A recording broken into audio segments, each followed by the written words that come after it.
Alright, so I've managed to lock myself inside the secret basement, away from all the evil furry minions.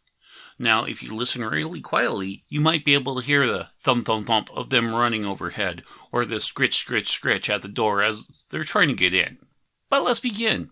Now, the other day, I came home after a long day of work, and I see them all lined up at the door with their smiley little furry faces, and I'm like, alright guys, what did you do?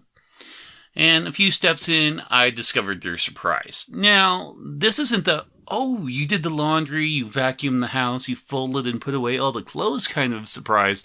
No, this is walking down a dark hallway at 3 o'clock in the morning and stepping in a lukewarm puddle of stuff that oozes through your socks and squishes between your toes kind of a surprise. Yeah, it's this week's movie pick.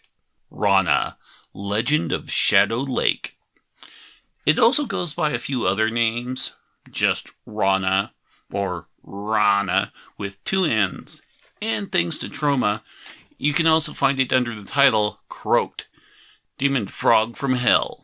Now, the version I watched is the Burbank Video original VHS dated 1991.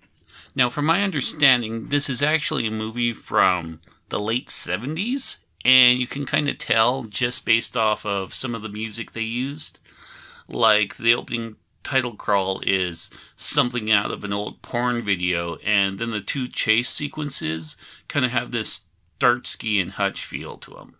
Now, the whole movie revolves around a boy and his father who live out on a very secluded island. Now, there's another crazy old man that lives there too, but he plays later into the story. The boy and the father find a bone fragment, and they send it off to the college.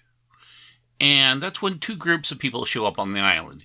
Group A is mainly there to investigate the fossil. That's the paleontologist and her niece. Second group is actually another professor and then 3 lumberjacks, or people pretending to be lumberjacks, that come because of the legend about the gold that's supposed to be at the bottom of the lake. Now, getting back to the old man character, I wanted to love his character because he's filling quite a few standard horror tropes. Because he's the crazy old man, he's the drunk, he's the comic relief, he's the half-Indian, the Indian shaman, the monster handler, and the crazy old gun nut all rolled into one. Great idea, it just doesn't work very well. So basically the way the movie goes is all these people are just basically mulling around the lake, and the first group trying to explore and find out more about the fossil, which turns out to be a half-frog, half-human hybrid. And then you have the second group trying to get all the gold, and well, they keep trying to get the gold, but they basically wake up Rana, the monster frog, and it goes on a rampage. Now, one of the things that kind of bothers me is the old man specifically says that, oh, the whole reason Rana is all riled up is because the female paleontologist and her niece are there. So apparently Rana is sexist and not really all that worried about the guys that are actually trying to get the gold, not the people just trying to find out about him. So the monster goes on a rampage, kills a bunch of people.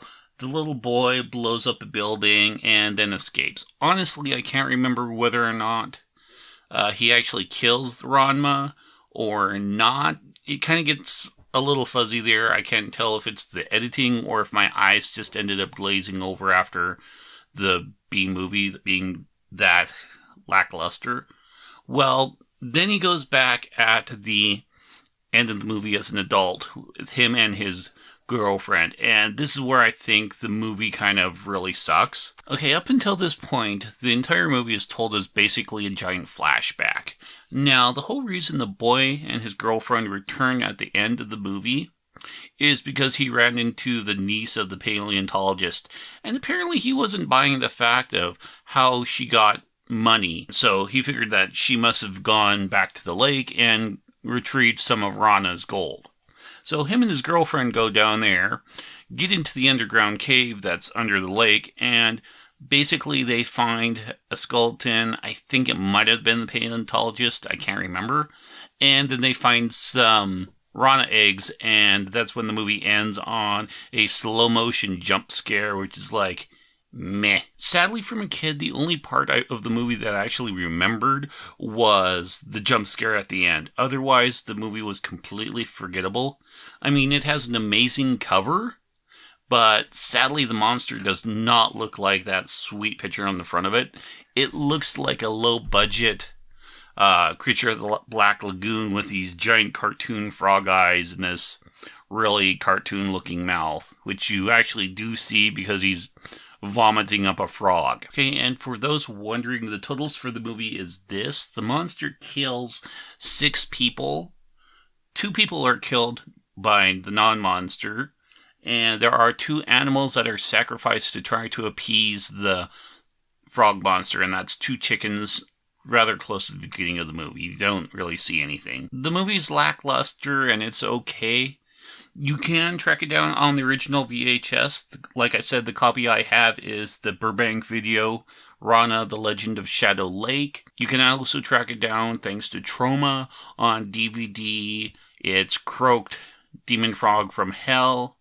And you can get it singly, you can get it in a multi-pack, and you can also stream it from Amazon Prime right now.